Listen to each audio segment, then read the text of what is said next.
श्री स्वामी समर्थ सर्वतेंना स्वामी महाराज तुमच्या सर्व चांगले इच्छा पूर्ण करू। तुम्हा सर्वांचं माझ्या चॅनलमध्ये खूप खूप स्वागत आहे। हा जो व्हिडिओ आहे तो आजचा शुक्रवारचाच आहे।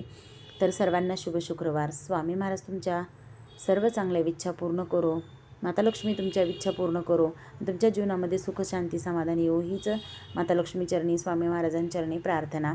तर जी काही माझे कामं होते ती सगळे काय आटोपले होते, कारण 4-5 दिवस प्रॉब्लेम असल्यामुळं घरामध्ये कसं स्वयंपाक पाणी मी करत नाही, मुलं करतं, अनुष्का करते, त्याच्यामुळं कसं सामान घेतात तिथंच ठेवतात। मग आता ते सगळं काही तिला आपण जसं आवरतो तसं ती काय आवरा येत नाही तिला, म्हणून म्हणलं घर आवरता येत नाही, तरी पण ती बऱ्यापैकी आवरते।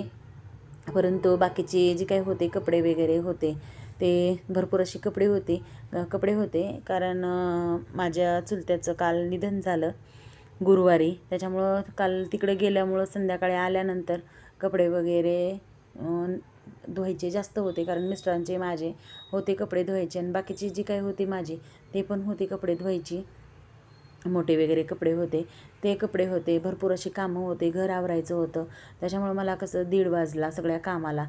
तोपर्यंत अनुष्का आली, हाफ डे होता आज, महिना अखेर 31 तारीख होती, त्याच्यामुळं ती आली 1:30 वाजता। तिनं काय टिफिन नेलेला नव्हता आणि तिला भरपूर अशी भूक लागली होती। मग ती आल्या म्हणली, मम्मी मग काय केलं जेवायला? मी म्हणलं बाळा काहीच नाही केलं, आता भगर करणार आहे आपल्याला। मग ती बसली भगरीची वाट बघत खाण्यासाठी, किचनच्या ओट्यावरच बसलेली आहे ती, माझी भगर कधी होते म्हणून वाट बघत। तर भगर हिरव्या मिरचीची केली, कारण बघा शाबू तर काही मला हे होत नाही, पचत नाही, म्हणजेच काय होतं माहिती आहे का, तकलीफ होते, डोकं दुखतं, आणि शाबू खाल्ला की दुसऱ्या दिवसाचा दिवस आहे ना एकदम असा बेकार जातो माझा, की एक प्रकारचं दुखणं आल्यासारखं होतं आहे, म्हणून मी सहसा शाबू खायला जातच नाही, भगरच खाते। आणि माझ्यामुळं मुलांना पण भगरच आता अशात आवडते, त्याच्यामुळं त्यांना भगर असली तर काय नाही ते पोटभर जेवण केल्यासारखं करतात। कारण भाजी चपाती जर असेल आणि मी भगर केली असेल माझा उपवास, तरीसुद्धा अनुष्का आणि आदित्य भगर खातात माझ्यासोबत। म्हणून म्हणलं चला एक विचारच केला होता, कारण सगळे कामं झाले की अनुष्का येते तोपर्यंत मग भगर करायची, तोपर्यंत ती माझी कामं व्हायच्या अगोदरच आली। मग तिला म्हणलं थांब थोडंसं करते म्हणून, कारण कसं आता ती येते म्हणून तर अगोदर करून ठेवलं तर कसं 5 मिनटं अगोदर जरी केलं, शिजायला टाकले असते 1:30 वाजता तर झाले असते 10 मिनटात, परंतु मी भगर करायला घेतली तिनं आल्यानंतर, त्याच्यामुळं ती कसं जास्तच माझ्यावर चिडून बसली, त्याच्यामुळं ती आता सध्याला रागात आहे। मी भगर केले आणि त्यानंतर परत पुन्हा मग दोघींनी मिळून खाल्लो। तर ही बसली अशी कोपऱ्यात, ते पण किचनच्या ओठ्यावरच बसलेली आहे आणि रुसलेली आहे ती माझ्यावर, कारण तू का केलं नाहीस, कारण कसं असतं भूक लागल्यानंतर काही कळत नाही, त्याच्यामुळे ती भगरीची वाट बघत बसली। आणि मग परत पुन्हा भगर केली की दोघींनी मिळून मस्त असं भगर खाल्ली, तिला पण भगर आवडते, आम्ही दोघींनी मिळून खाल्लो।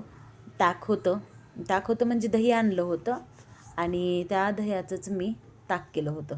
आता कसं गावाकडं म्हशी वगैरे असतात, गाई असतात, गावाकडे भेटतं, आता आपण इथं खेडेगावात कसं असतं आपल्याला ताक कुठून भेटणार आहे, कारण आपल्याला जे काय आहे ते वरव्याचं दूध असतं ना, त्या दुधाचंच आपल्याला इरजण लावावं लागतं, दही करावं लागतं आणि त्याचं ताक करावं लागत असतं। पण गावाकडं वेगळं असतं, हंडाभर ताक असतं, असं हंड्यात तवलीत केलेलं ताक असतं आणि ते भरपूर असं ते वेगळंच असतं, गावाकडचं जेवण वेगळंच असतं आणि इथं वेगळंच असतं।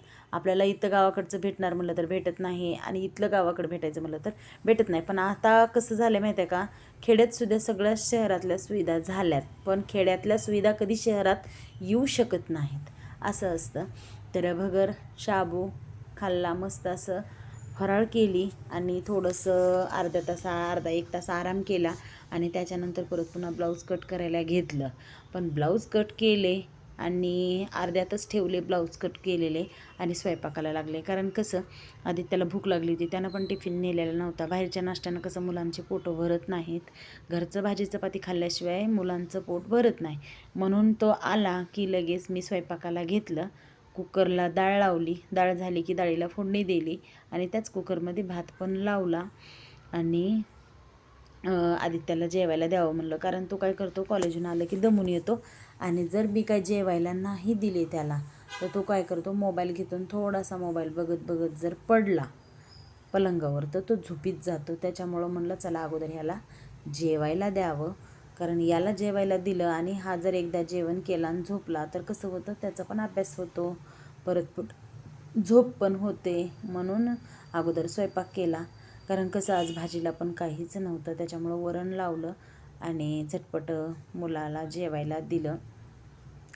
त्याला जेवण दिल्यानंतर परत पुन्हा मी पण जेवण करायचं होतं मला पण, कारण मिस्टरांना उशीर होणार होता.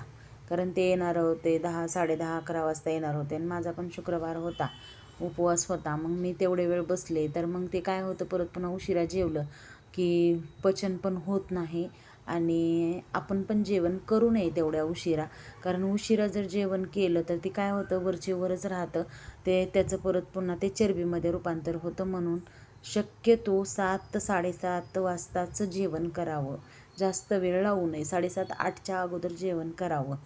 त्याच्यामुळं मी काय केलं, सगळं काही आवरले, स्वयंपाक झाला, आवरून ठेवला बाजूला आणि भांड्यामधलं खरकटं वगैरे काढलं आणि मला जेवायला घेतले, वाढून घेतलं ताट. जेवण केलं, कारण जेवण झालं की कसं होतं, पटपट बाकीची कामं आवरता येतात.